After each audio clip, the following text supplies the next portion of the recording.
hasil dari bacaan saya pada buku Strukturalisme Levi-Strauss, Mitos dan Karya Sastra, karya Hedi Sri Ahimsa Putra.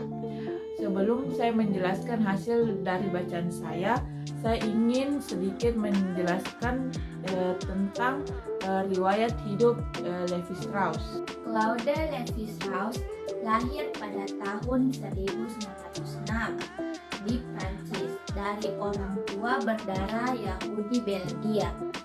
Orang tuanya adalah seniman, sehingga Levi-Strauss banyak mengenal huruf dan membaca melalui warna-warna dari krayon. Selain itu, keluarganya merupakan kaum intelektual sehingga tidaklah sulit bagi Claude Levi-Strauss untuk mendapatkan pendidikan yang baik. Sebenarnya, awal karir Claude Levi-Strauss bukanlah sebagai seorang antropolog, melainkan sebagai seseorang yang belajar ilmu hukum. Pada tahun 1927, ia sempat masuk ke Universitas Paris untuk mempelajari ilmu hukum. Namun, di tahun yang sama juga, Claude Levi-Strauss belajar filsafat di Universitas Sorbonne. Mendapatkan lisensi dalam bidang hukum juga memberikan pengaruh baginya di bidang lainnya, terutama antropologi. Apalagi setelah Claude Levi-Strauss membaca buku karangan Robert Louis yang berjudul Primitive Society. Dari buku yang menarik inilah Claude merasa terdorong untuk membuat penelitian mengenai masyarakat primitif. Teori dan hasil pikiran Claude Levi-Strauss. Di Amerika, Claude tinggal di daerah Greenwich dan menjalin hubungan baik dengan ilmuwan lain seperti A.L. Crawford, Ralph Linton, dan masih banyak lainnya. Selain itu, Claude bahkan sempat menjadi pengajar untuk mata kuliah etnologi di New York, École Libre des Hautes Études. Nah, Claude adalah seseorang yang memegang erat konsep strukturalisme. Konsep strukturalisme ini lahir karena adanya perasaan tidak puas dari fenomenologi dan eksistensialisme. Hal ini juga tidak lepas dari kekecewaan Claude kepada peneliti sebelumnya yang tidak mempertimbangkan perbedaan bahasa yang sebenarnya. Cukup dengan keberadaan manusia itu sendiri. Dalam bukunya, Claude juga mengungkapkan bahwa sebaiknya dalam penelah budaya perlu penggunaan konsep linguistik seperti yang dikembangkan oleh Ferdinand de Saussure. Apa yang ada pada manusia, termasuk perilakunya, memiliki kaitan erat dengan bahasa yang digunakan. Hal ini kemudian muncul konsep adanya kesamaan antara budaya dan bahasa. Dalam beberapa buku catatan biografi Claude Levi-Strauss lainnya, mungkin juga akan menemukan bahwa ia memiliki perbedaan pendapat dengan pendahulunya, yaitu Bergson. Baik, selanjutnya saya akan menjelaskan hasil bacaan saya pada bab 8 yang berjudul Sawery Gading, Dewi Sri, Larangan Incis dan Kekuasaan. Analisis struktural dan studi perbandingan atas mitos Saweri Gading di Sulawesi Selatan dan mitos Dewi Sri di Jawa membawa kita pada beberapa kesimpulan. Yang pertama, berdasarkan kemiripannya, dapat dikatakan bahwa legenda Saweri Gading dan legenda Dewi Sri adalah mitos tentang larangan inses. Inses yang kami coba hindari adalah antara saudara laki-laki dan perempuan. Berdasarkan perbedaannya, maka mitos Saweri Gading dapat dianggap sebagai pembalikan atau inversi dari mitos Dewi Sri. Atau sebaliknya, jika legenda Saweri Gading menyatakan larangan inses dengan petunjuk siapa yang boleh diterima sebagai pasangan seksual, mitos Dewi Sri menyatakan larangan inses dengan petunjuk siapa yang tidak boleh diterima sebagai pasangan seksual. Dengan demikian, mitos Saweri Gading adalah mitos larangan dan anjuran negatif dan positif. Sedangkan mitos Dewi Sri adalah mitos larangan dan larangan atau negatif dan negatif. Yang kedua, mitologi Saweri Gading. Kategori sosial individu yang dianggap jodoh adalah kerabat, yaitu sepupu. Status kekerabatan atau kelas sosial dan jenis kelamin orang yang menikah.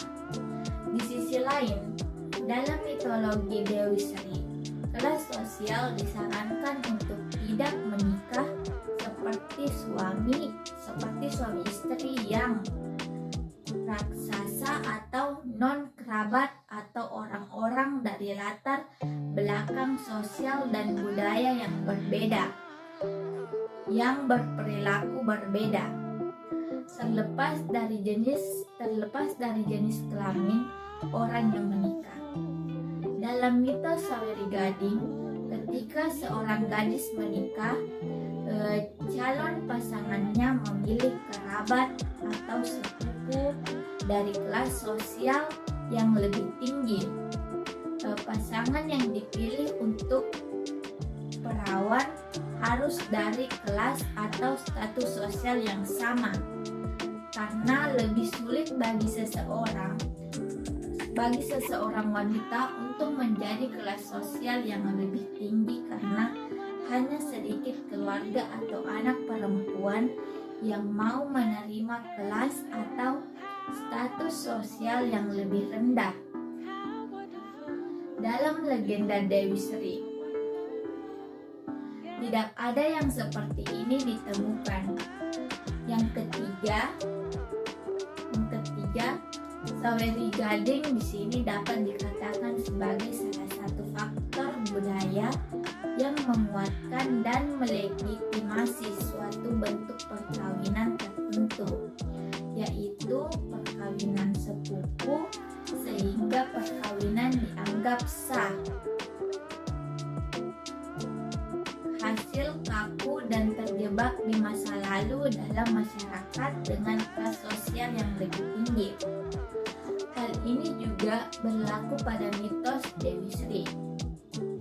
Mitos ini memperkuat dan melegitimasi pasangan yang harus ditolak dalam pernikahan, sehingga pernikahan dengan pasangan seperti itu sama sekali tidak dianggap ideal dan harus dihindari. Dari penghindaran pasangan tertentu ini, muncul masyarakat yang tidak kaku dan tidak kaku dalam sistem stratifikasi sosial. Kemudian yang keempat, pasangan ideal dalam masyarakat Bugis Makassar, sebagaimana terlihat dalam mitos Saweri Gading, terkait terkait dengan konsepsi kekuasaan masyarakat tersebut yang tidak terlepas dari pandangan mereka terhadap mitos darah penguasa dan kekuasaannya. Begitulah legenda Tumanurung. Oleh karena itu, memahami mitos Saweri Gading tidak lepas dari pemahaman mitos Tumanurung. Jika demikian maka legenda Dewi Sri tentu saja berkaitan dengan persepsi para penguasa yang terkait dengan masyarakat Jawa dan kekuatan mereka. Dan itu berarti dengan beberapa mitos dalam dunia pewayangan, karena konsep kekuasaan dalam masyarakat Jawa banyak dipengaruhi oleh cerita pewayangan tentang orang-orang yang berkuasa dengan segala kekuasaannya.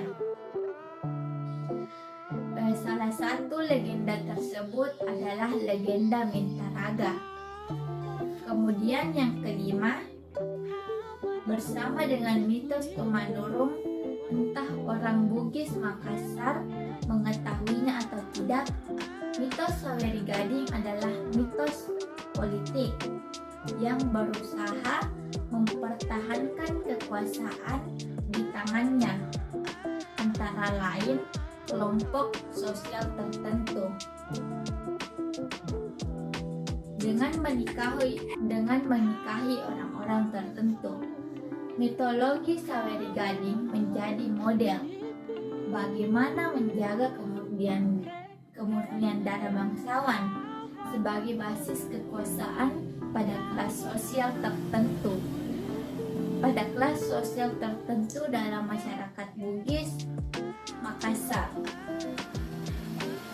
Adanya keterkaitan antara mitos Saweri Gading dengan mitos Tumanurung memberikan gambaran sekilas tentang keterkaitan antara mitos Dewi Sri dengan mitos-mitos lainnya, terutama yang berkaitan dengan penguasa dan kekuasaan dalam masyarakat Jawa. Dalam hal ini, mitos Mintaraga adalah permainan wayang. Bersamaan dengan mitos Mintaraga, mitos Dewi Sri hadir baik sebagai mitos politik maupun mitos pengakuan bahwa kekuasaan akan diberikan kepada segelintir individu yang berhasil mengalahkan lawannya dengan kekuatan fisik atau kesaktian mereka. Analisis dan hasil di atas menunjukkan dengan sangat jelas bahwa analisis terhadap satu atau lebih mitos harus dilakukan secara relatif, terstruktur, dan konseptual dengan mengasosiasikan mitos-mitos tersebut dengan dialog-dialog mitos yang berbeda dan juga dengan unsur-unsur budaya masyarakat yang lainnya. Strategi analitis seperti itu akan dapat menciptakan makna baru untuk mitos yang telah dianalisis berkali-kali, tetapi tidak dengan metode analisis ini. Analisis komparatif struktur konteks juga membantu menunjukkan hubungan tertentu antara unsur-unsur mitos dan lainnya. Budaya tampak tidak berhubungan pada pandangan pertama. Pada akhirnya, semuanya dimulai dengan upaya untuk menganalisis struktur dan memahami dua mitos yang berasal dari dua kelompok etnis yang berbeda, Bugis Makassar dan Jawa. Mungkin itu saja dari saya. Lebih dan kurangnya mohon dimaafkan. Wabillahi Taufiq walhidayah. Wassalamualaikum warahmatullahi wabarakatuh. How wonderful